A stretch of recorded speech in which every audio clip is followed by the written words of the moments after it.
Hello students, आज हम 11th का एक टॉपिक डिस्कस करते हैं, दैट इज़ वेक्टर्स। फिजिक्स में जितनी क्वांटिटीज़ होती हैं उन क्वांटिटीज़ को हम फिजिकल क्वांटिटीज़ के नाम से जानते हैं। फिजिकल क्वांटिटीज़ को हम ब्रॉडली दो पार्ट्स में डिवाइड करते हैं, स्केलर्स और vectors.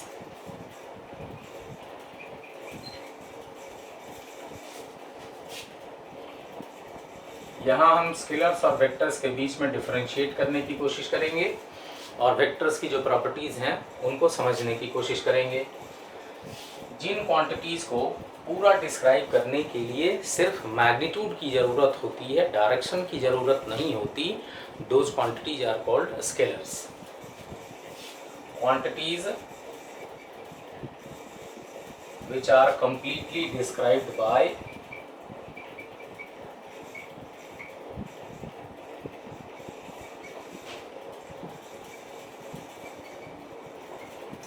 by a magnitude only।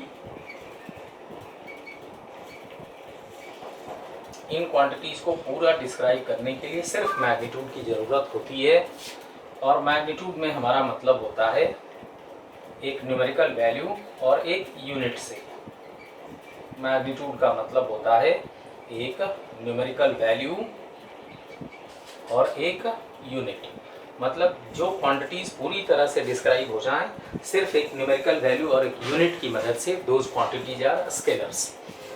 इससे अलग वेक्टर्स वो क्वांटिटीज़ होती हैं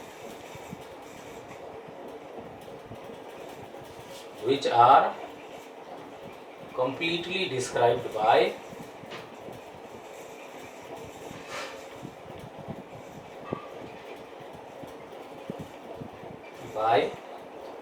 a magnitude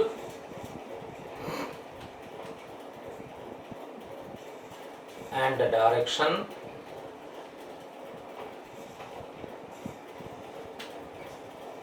and which follow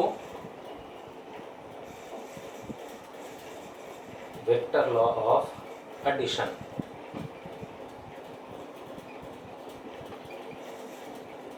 मतलब वेक्टर्स वो क्वांटिटीज़ होती हैं जिनको पूरा डिस्क्राइब करने के लिए एक मैग्नीट्यूड चाहिए, एक डायरेक्शन चाहिए, एंड ये quantities vector law of addition follow करती हैं। अगर किसी क्वांटिटी में सिर्फ मैग्नीट्यूड और डायरेक्शन हो, लेकिन अगर वो vector law of addition follow ना करे तो वो क्वांटिटी वेक्टर नहीं होगी। सो ये याद रखना है कि वेक्टर होने के लिए क्वांटिटी में तीन प्रॉपर्टीज़ होनी चाहिए। पहली प्रॉपर्टी होगी उसमें मैग्नीट्यूड होगा, उसमें डायरेक्शन होगा, उसको पूरा डिस्क्राइब करने के लिए मैग्नीट्यूड भी चाहिए, डायरेक्शन भी चाहिए, और इसके अलावा उस क्वांटिटी को vector law of addition follow करना चाहिए। जबकि स्केलर्स वो क्वांटिटीज़ होती हैं जिनको पूरा डिस्क्राइब करने के लिए सिर्फ मैग्नीट्यूड चाहिए, डायरेक्शन की ज़रूरत नहीं है। और मैग्नीट्यूड का मतलब होता है एक न्यूमेरिकल वैल्यू और एक यूनिट। ठीक है, ये पहला डिफरेंस हो गया। दूसरा, इसके बाद स्केलर्स और वेक्टर्स में ये डिफरेंस होता है कि स्केलर्स होंगे they are added, subtracted, multiplied algebraically. इनका एडिशन, सब्ट्रैक्शन, मल्टीप्लिकेशन किस तरह का होगा? अलजेब्राइक होता है। They are added, subtracted, multiplied algebraically. जबकि वेक्टर्स होंगे इनका एडिशन, सब्ट्रैक्शन, मल्टीप्लिकेशन अलजेब्राइक नहीं होता।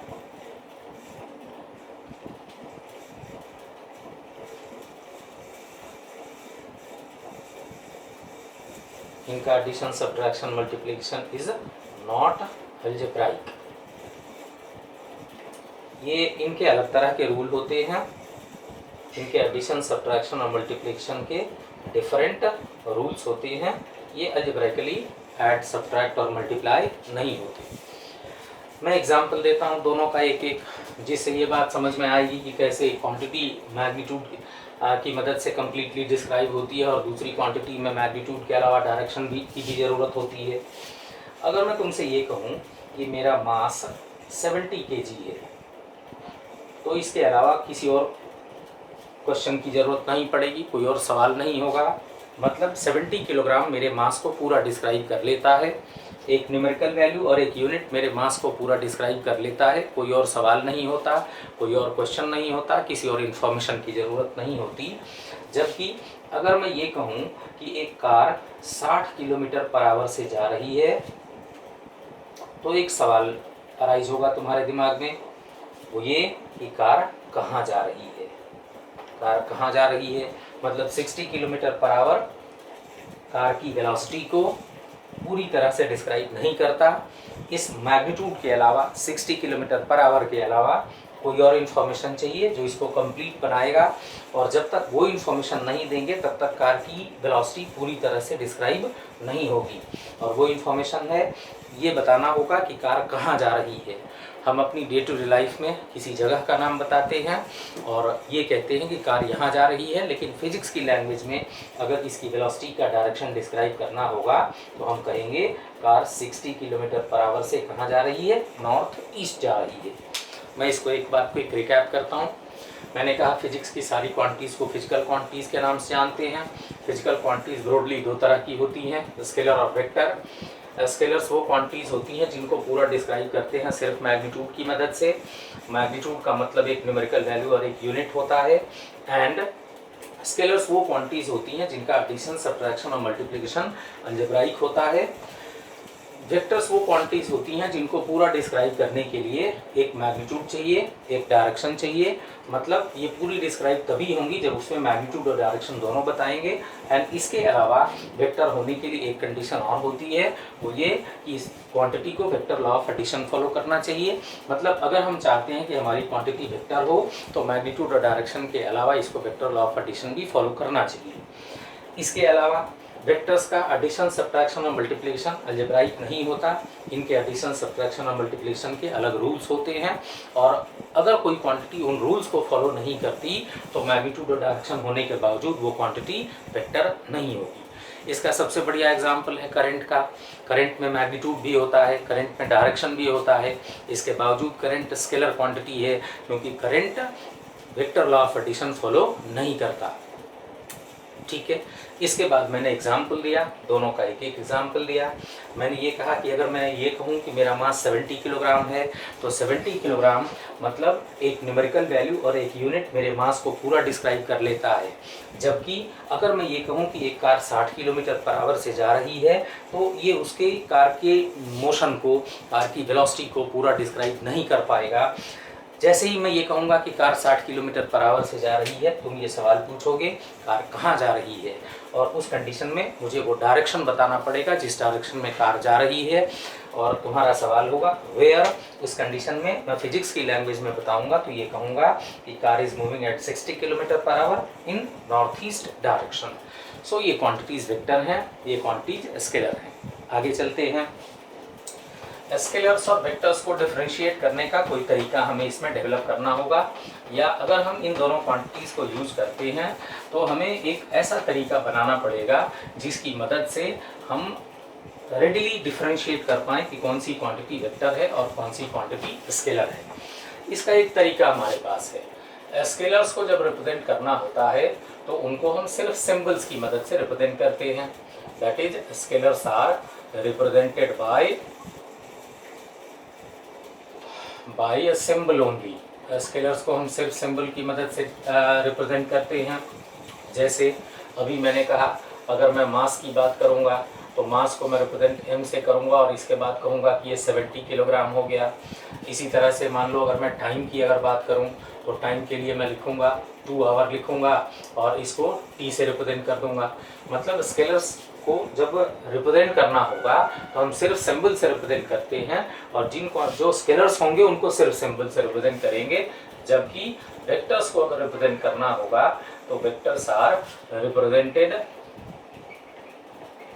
Bye drawing arrowhead over their symbol.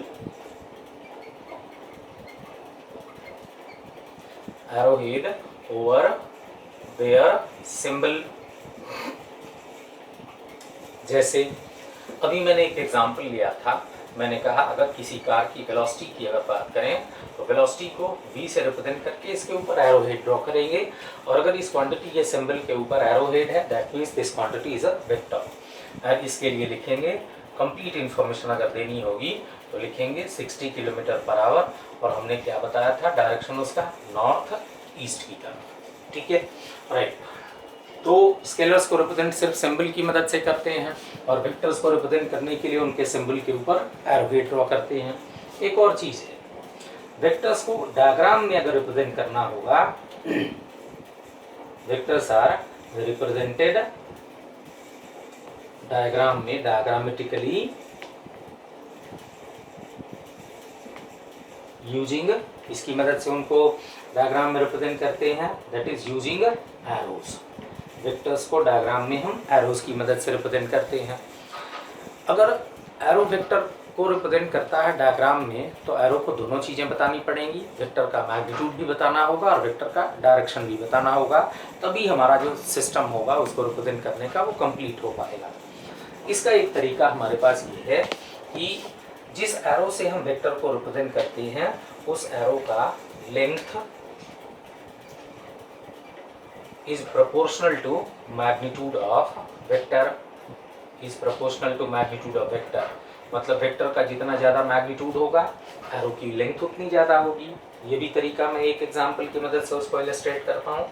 और दूसरा ये होगा कि direction of arrow is in the direction of vector.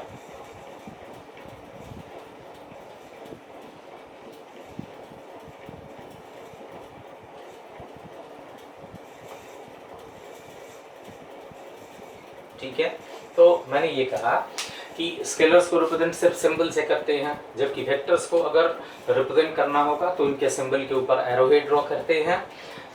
ये v के ऊपर हमने एरोहेड ड्रॉ किया, that means velocity is a vector quantity and it has both magnitude and direction and also it follows vector law of addition. जब add करेंगे तो vector law से add करेंगे। तो ये सिंबल में रिप्रेजेंट करने की बात हो गई। अगर वेक्टर्स को हम डायग्राम में रिप्रेजेंट करना चाहते हैं तो हम उनको एरोज की मदद से रिप्रेजेंट करते हैं, एंड एरो की जो लेंथ होगी वो वेक्टर के मैग्नीट्यूड के प्रोपोर्शनल होता है। जितना वेक्टर का ज़्यादा मैग्नीट्यूड होगा एरो की लेंथ उतनी ज़्यादा होगी, and direction of arrow is in the direction of vector. मैं एक एग्जाम्पल की मदद से इसको इलस्ट्रेट करता हूँ। अभी हमने एक वेलोसिटी का एग्जाम्पल लिया था। हमने कहा था कि velocity v is equal to 60 kilometre per hour हो गया, और कौन सी डायरेक्शन में था, नॉर्थ ईस्ट की डायरेक्शन में था। तो अब 60 किलोमीटर पर आवर की जो वेलोसिटी होगी उसको रिप्रेजेंट करने के लिए we are not going to draw 60 kilometre long arrow. हम उसका एक तरीका निकालते हैं। हम ऐसा करते हैं कि हम ये कहते हैं कि 1 सेंटीमीटर का जो एरो होगा वो 12 किलोमीटर पर आवर को रिप्रेजेंट करेगा। अगर हम 1 सेंटीमीटर का एरो ड्रॉ करते हैं तो 1 सेंटीमीटर के एरो की मदद से हम 12 किलोमीटर पर आवर को रिप्रेजेंट करेंगे। तो अगर 1 सेंटीमीटर का एरो 12 किलोमीटर पर आवर की वेलोसिटी को रिप्रेजेंट करता है तो 60 किलोमीटर पर आवर की वेलोसिटी को रिप्रेजेंट करने के लिए कितना लंबा एरो चाहिए? दैट सिंपली मीन्स कि 60 किलोमीटर पर आवर की वेलोसिटी को रिप्रेजेंट करने के लिए हमें 5 सेंटीमीटर का एरो चाहिए। तो ऐसा करेंगे कि हम एक ये एरो ड्रॉ करेंगे, ये एरो ड्रॉ करेंगे। इस एरो का लेंथ हमने कितना लिया? 5 सेंटीमीटर। और इस एरो का लेंथ अगर 5 सेंटीमीटर है और अगर 1 सेंटीमीटर 12 किलोमीटर पर आवर को रिप्रेजेंट करता है तो इसका मतलब कि ये एरो किसको रिप्रेजेंट करेगा? ये एरो रिप्रेजेंट करेगा वेलोसिटी को। और इस वेलोसिटी का जो मैग्नीट्यूड होगा वो मैग्नीट्यूड कितना होगा? 5 × 12 and that is equal to 60 kilometre per hour हो गया। मतलब 1 सेंटीमीटर से 12 किलोमीटर पर आवर को रिप्रेजेंट करते हो तो 60 किलोमीटर पर आवर के लिए सिर्फ 5 सेंटीमीटर का एरो चाहिए। That is length of arrow is proportional to magnitude of vector. और ये एरो कौन से डायरेक्शन में पॉइंट करता है? ये एरो नॉर्थ ईस्ट डायरेक्शन में पॉइंट करता है। तो इसका मतलब ये होगा कि इस वेलोसिटी का डायरेक्शन होगा वो कौन से डायरेक्शन में होगा? नॉर्थ ईस्ट की डायरेक्शन में होगा। सो ये एरो एक ऐसी वेलोसिटी को रिप्रेजेंट करेगा जिसका मैग्नीट्यूड 60 किलोमीटर पर आवर है और इसका डायरेक्शन नॉर्थ ईस्ट की डायरेक्शन में है। I hope that is clear.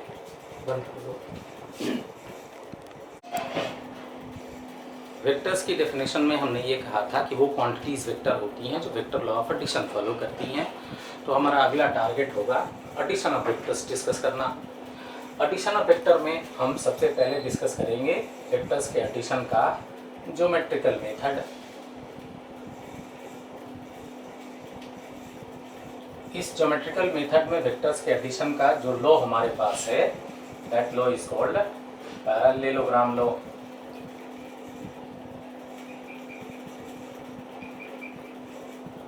Parallelogram law की मदद से हम दो वेक्टर्स को जोड़ सकते हैं।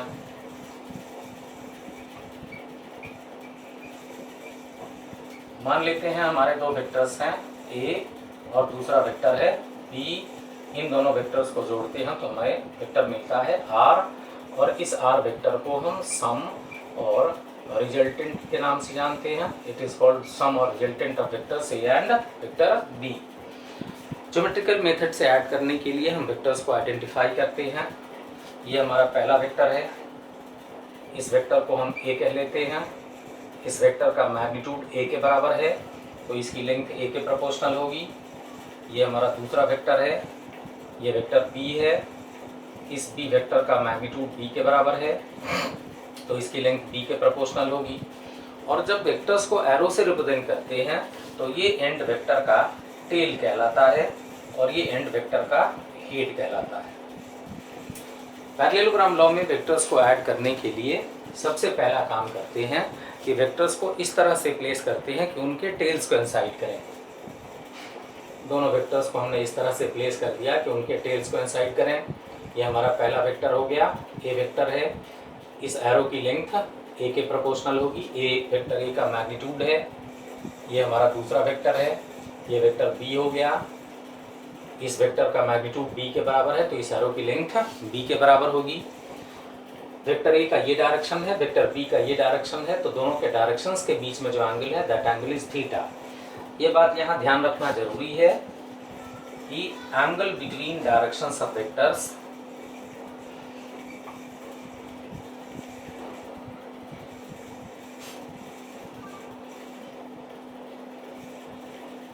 angle between directions of vectors is theta and that is called angle between vectors।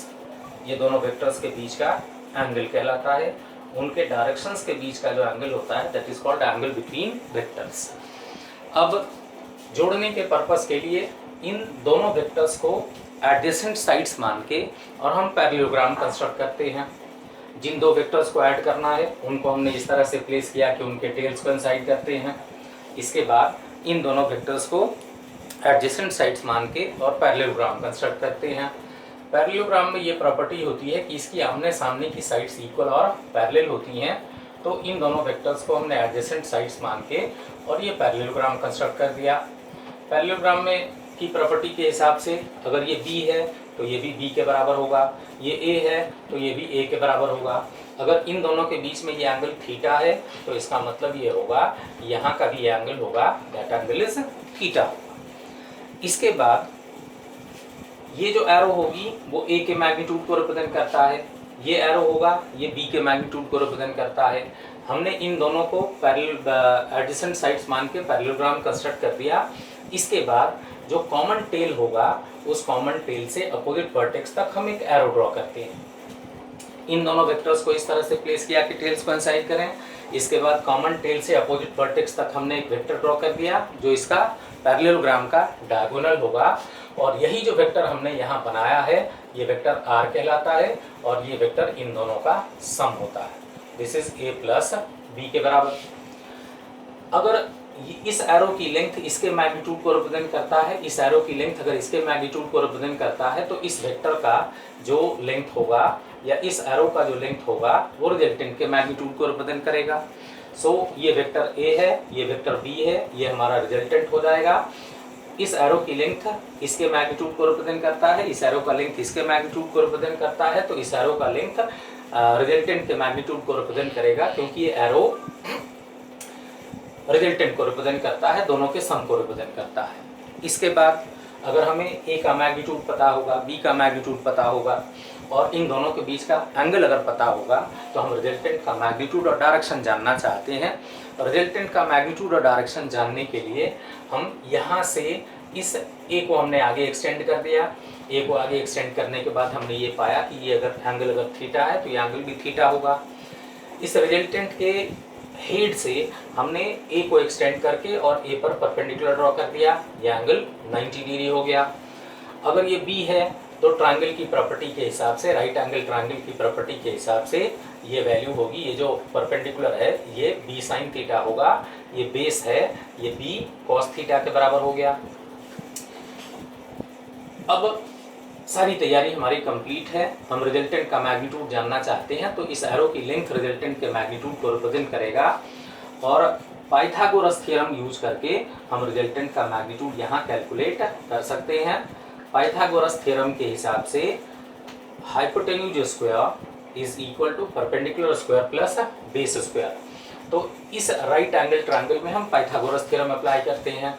Pythagoras theorem के हिसाब से R square is equal to perpendicular square that is B sine theta whole square plus base का square that is A plus B cos theta whole square. इसको simplify करते हैं, this is equal to B square sine square theta plus A square plus B square cos square theta plus 2ab cos theta. अब इसमें से B square sine square theta B square cos square theta में B square common होगा, cos square theta plus sign square theta 1 होगा। इसका मतलब कि are square की जो वैल्यू आएगी that is a square plus B square plus 2ab cos theta के बराबर। और इस तरह से रिजल्टेंट का जो मैग्नीट्यूड मिलेगा that is square root of a square plus B square plus 2ab cos theta के बराबर। ये रिजल्टेंट का मैग्नीट्यूड है। इस एरो की लेंथ को रिप्रेजेंट करता है और इस एरो की लेंथ रिजल्टेंट का मैग्नीट्यूड है। अगर हम रिजल्टेंट का डायरेक्शन निकालना चाहते हैं तो रिजल्टेंट ए के साथ जो एंगल बनाता है वो आइडेंटिफाई करें, तो हम रिजल्टेंट का डायरेक्शन बता सकते हैं क्योंकि ए का डायरेक्शन हमें पता है। अगर ए का डायरेक्शन पता है तो रिजल्टेंट ए के साथ जो एंगल बनाएगा उस एंगल की मदद से हम रिजल्टेंट का डायरेक्शन आइडेंटिफाई कर सकते हैं। और इस राइट एंगल ट्रायंगल में अगर हम उसका डायरेक्शन देखना चाहते हैं तो हम निकालेंगे tan alpha is equal to perpendicular upon base के बराबर and this is b sine theta divided by a plus b cos theta के बराबर। ये रिजल्टेंट का डायरेक्शन देगा। ये रिजल्टेंट जो a के साथ एंगल बनाता है वो बताएगा, और चूंकि a का डायरेक्शन हमें पता है तो a के साथ रिजल्टेंट के एंगल की मदद से हम रिजल्टेंट का डायरेक्शन पता कर सकते हैं। ये एक्सप्रेशन देगा रिजल्टेंट का magnitude that is magnitude of resultant and इससे मिलेगा डायरेक्शन ऑफ रिजल्टेंट। ये जो रिजल्ट्स हमने यहाँ निकाले हैं इन रिजल्ट्स को एक आध क्वेश्चंस की मदद से हम और इलस्ट्रेट करने की कोशिश करते हैं। हमने वेक्टर्स के सम या रिजल्टेंट का जो फॉर्मूला डिराइव किया है उस फॉर्मूले को इलस्ट्रेट करने के लिए एक दो क्वेश्चंस डिस्कस कर लेते हैं and that will make things a little more clear कि हम कैसे उस फॉर्मूले को यूज करते हैं, कैसे अप्लाई करते हैं न्यूमेरिकल्स में, और उसकी मदद से हम न्यूमेरिकल्स कैसे सॉल्व करते हैं। हमारा पहला क्वेश्चन है the sum of magnitudes of two vectors is 18 and the magnitude of the resultant is 12. If the resultant is perpendicular to the vector of a smaller magnitude, find the magnitudes of the two vectors. दो vectors का magnitude निकालेंगे। पहली बात जो इससे notice करते हैं वो ये कि हम दो वेक्टर्स को जोड़ रहे हैं, उनका रिजल्टेंट निकाल रहे हैं। मान लेते हैं हम जिन दो वेक्टर्स को जोड़ रहे हैं उसमें पहला वेक्टर ए हो गया, दूसरा वेक्टर बी हो गया। इन दोनों वेक्टर्स का रिजल्टेंट निकालते हैं जो आर के बराबर होता है। मान लेते हैं ए का मैग्नीट्यूड ए के बराबर है, बी का मैग्नीट्यूड बी के बराबर है और रिजल्टेंट का मैग्नीट्यूड आर के बराबर है, और ए और बी के बीच का जो एंगल है वो थीटा है। क्वेश्चन में जो इन्फॉर्मेशन दे रखी है उस इन्फॉर्मेशन के हिसाब से the sum of magnitudes of two vectors is 18, मतलब जिन दोनों वेक्टर्स को हम जोड़ रहे हैं उन दोनों वेक्टर्स के मैग्नीट्यूड का सम 18 है। दूसरी इन्फॉर्मेशन दे रखी है the magnitude of the resultant is 12, मतलब आर का जो मैग्नीट्यूड है वो 12 के बराबर है। तीसरी इन्फॉर्मेशन दे रखी है if the resultant is perpendicular to the vector of smaller magnitude, तो दोनों वेक्टर्स में से किसी एक को छोटा मानना होगा। मैं यहाँ ये अज्यूम कर लेता हूँ कि ए इज लेस दैन बी। ठीक, तो इसका मतलब कि रिजल्टेंट किसके परपेंडिकुलर होगा? अगर ए छोटा है तो रिजल्टेंट परपेंडिकुलर होगा ए के। हमने जो फॉर्मूला डिराइव किया है उस फॉर्मूले के हिसाब से रिजल्टेंट ए के साथ अल्फा एंगल बनाता है, और इस क्वेश्चन में दे रखा है कि रिजल्टेंट ए के परपेंडिकुलर है, मतलब अल्फा की वैल्यू कितनी हो गई? 90 हो गई। ये सारी इन्फॉर्मेशन इस क्वेश्चन में दे रखी है। इसी इन्फॉर्मेशन को जो फॉर्मूले हमने डिराइव किए हैं उन फॉर्मूलों में यूज करके और हम ए और बी की वैल्यू कैलकुलेट करेंगे। हमारे पास दो इन्फॉर्मेशन है। पहली इन्फॉर्मेशन है कि रिजल्टेंट का मैग्नीट्यूड 12 है और दूसरा ये कि रिजल्टेंट ए के साथ अल्फा एंगल बनाता है जो 90 के बराबर है, क्योंकि रिजल्टेंट ए के परपेंडिकुलर है। हम इन दोनों इन्फॉर्मेशन को यूज करने के लिए जो हमारे नेसेसरी फॉर्मूले हैं उनको यहाँ नोट करते हैं। रिजल्टेंट के मैग्नीट्यूड का हमारे पास फॉर्मूला होता है r square is equal to a square plus B square plus 2ab cos theta. और रिजल्टेंट जो ए के साथ एंगल बनाता है उसके लिए हमने फॉर्मूला निकाला है tan alpha is equal to b sine theta divided by a plus B cos theta. हमारे पास इन जो इन्फॉर्मेशन क्वेश्चन के हिसाब से अल्फा की वैल्यू 90 है, हम इसमें अल्फा की वैल्यू डालते हैं तो मिलता है tan 90 की वैल्यू इनफाइनाइट होती है और इन्फिनिटी को हम 1/0 लिखते हैं। तो tan alpha b sine theta by a plus B cos theta हो गया विच इज़ 1/0। इसको क्रॉस मल्टीप्लाई करते हैं तो हमें मिलता है A plus B cos theta is equal to 0 and इससे जो हमारे पास इंफॉर्मेशन आती है वो ये होगा कि B cos theta is equal to minus A. तो एक चीज़ हमें जो इन इससे मिली वो ये कि B cos theta is equal to A के बराबर। इन सारी चीज़ों से हमें एक ये इन्फॉर्मेशन मिली कि बी कॉस थीटा ए के बराबर है। अब हम इस पर आते हैं, इसमें हम अपनी जो वैल्यूज़ हमारे पास हैं उनको सब्स्टिट्यूट करते हैं।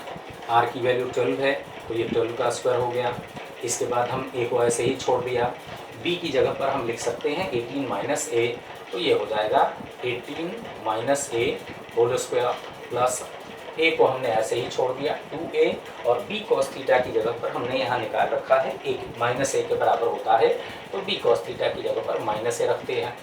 अब इसको जब सिंप्लीफाई करेंगे तो 144 is equal to a square plus 18 का स्क्वायर हो गया 324 ए का स्क्वायर हो जाएगा और इसके बाद इसका तीसरा जो टर्म होगा दैट इज़ माइनस 36a और इन दोनों को मिला देंगे तो ये होगा माइनस 2a स्क्वायर।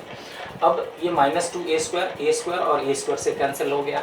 हमारे पास जो इन्फॉर्मेशन बची वो बची 144 is equal to 324 minus 36a के बराबर and that gives us 36a is equal to 36a is equal to 324 minus 144 and this is equal to 180 के बराबर हुआ। इससे मिला a की जो वैल्यू होगी वो 180 अपॉन 36 एंड दैट इज 5 के बराबर। तो a की वैल्यू यहाँ जो मिलती है वो 5 के बराबर है और अगर a की वैल्यू 5 के बराबर है तो b की वैल्यू ऑब्वियसली कितनी होगी 18 minus a and that is equal to 30। इस तरह से अप्लाई करते हैं। अब मैं एक बार रिकैप कर देता हूँ।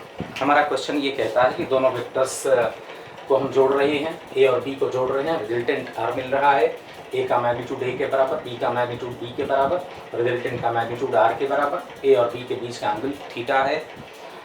क्वेश्चन के हिसाब से ए और बी के मैग्नीट्यूड का सम 18 है, रिजल्टेंट का मैग्नीट्यूड 12 है।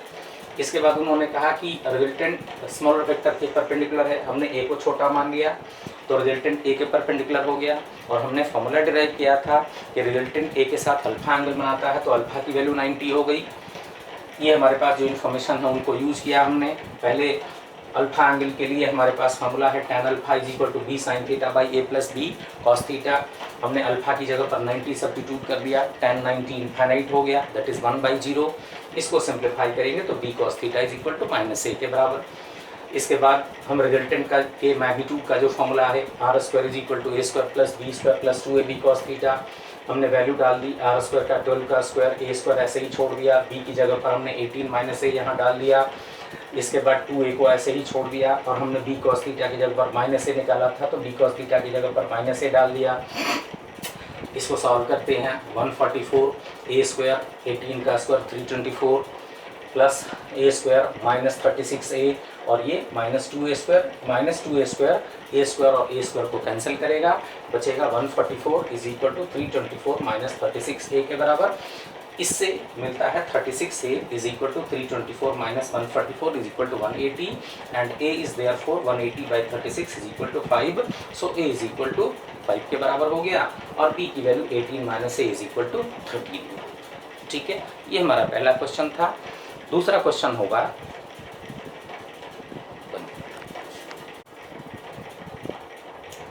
वेक्टर्स के रिजल्टेंट पर ये बेस्ड हमारा दूसरा क्वेश्चन है। क्वेश्चन है the resultant of two vectors of magnitude 3p and 2p is r। If the first vector is doubled, resultant is also doubled. Find the angle between the two vectors. तो पहला काम इसमें भी यही करते हैं कि जो इन्फॉर्मेशन क्वेश्चन में दे रखी है उसको इकट्ठा करने की कोशिश करते हैं और इसके बाद रिजल्टेंट के जो फॉर्मूले हमने डिराइव किए हैं उनमें उसको अप्लाई करने की कोशिश करते हैं। इन्फॉर्मेशन ये दे रखी है कि दो वेक्टर्स हमारे पास हैं जिनका मैग्नीट्यूड 3p और 2p है और इनका रिजल्टेंट r के बराबर होता है। तो पहली इन्फॉर्मेशन ये है कि अगर a की वैल्यू 3p के अगर बराबर होगी, b की वैल्यू अगर 2p के बराबर होगी तो इनका जो रिजल्टेंट होगा वो r के बराबर होगा। दूसरी इन्फॉर्मेशन ये दे रखी है कि if the first vector is doubled, तो फर्स्ट वेक्टर को डबल करने का मतलब कि अब a का जो मैग्नीट्यूड होगा वो 3p से डबल करने पर 6p हो गया, b जितना था उतना ही रहेगा और इन दोनों का रिजल्टेंट अगर निकालते हैं तो इसका resultant is equal to 2r के बराबर। मैं एक बार इसको समझाने की कोशिश करता हूँ। क्वेश्चन कहता है कि the resultant of two vectors of magnitude 3p and 2p is r। The resultant of two vectors of magnitude 3p and 2p is r। If the first vector is doubled, resultant is also doubled. If the first vector is doubled, resultant is also doubled. Find the angle between the two vectors. मान लेते हैं दोनों vectors के बीच का जो angle है वो theta है।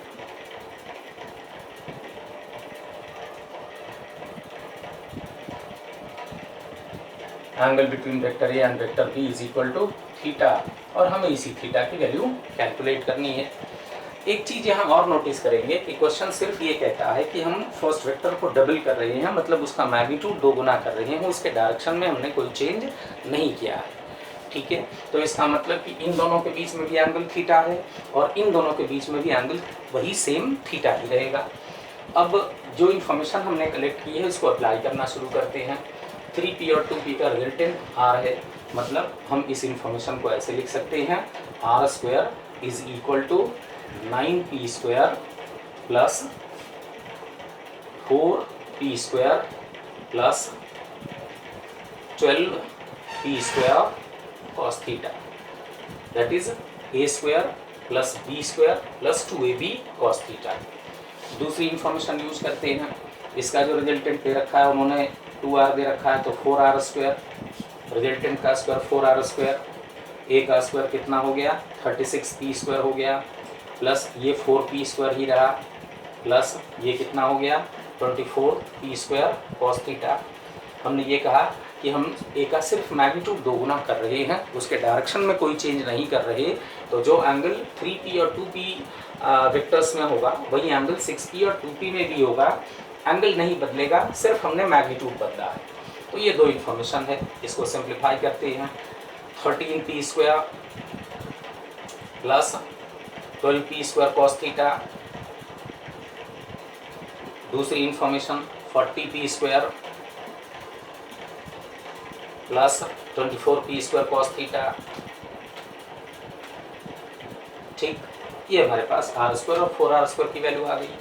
अब एक काम करते हैं, यहाँ से r स्क्वायर की वैल्यू पिक करके और इसमें डाल देते हैं, क्या होगा 4 का 4 हो गया, r स्क्वायर की वैल्यू मिली है 13p square plus 12p square cos theta,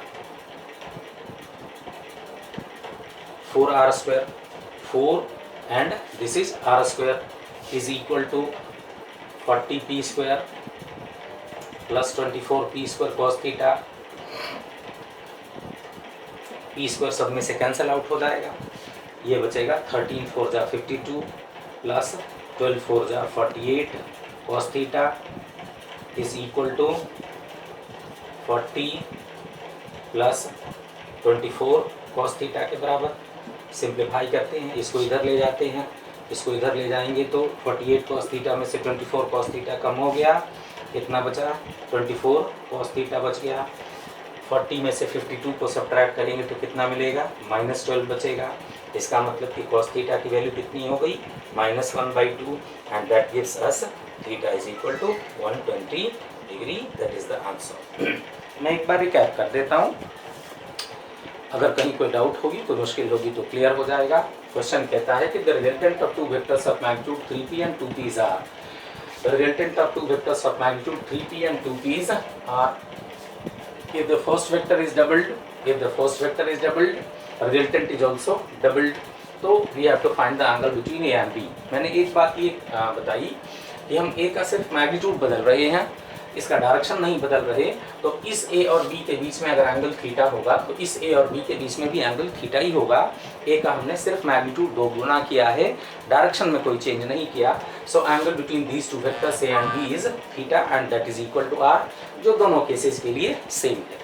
यहाँ भी उनके बीच में एंगल थीटा ही है, यहाँ भी उनके बीच में एंगल थीटा ही है, हमने सिर्फ इसका मैग्नीट्यूड 2 गुना किया है, डायरेक्शन में चेंज नहीं किया, तो वेक्टर्स के बीच के एंगल में भी कोई चेंज नहीं होगा।